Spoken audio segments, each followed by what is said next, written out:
Welcome. In front of me is a SONY Xperia 10 Mark VII, and today I will show you how you can capture a screenshot on this phone.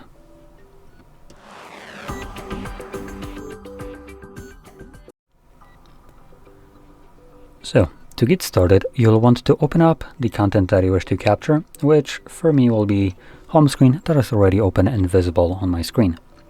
Once the content that you wish to capture is visible for you, all you will need to do is press and hold your power button and volume down at the same time. There we go. And you get this pop-up along with share and edit options at the bottom, and after a moment it will disappear. So when it disappears, you can find your captured screenshot by going into your photos and collections, scroll down and you'll find screenshots. Here you can see here's a screenshot that I have captured just a second ago. So if you found this video helpful, don't forget to hit like, subscribe, and thanks for watching.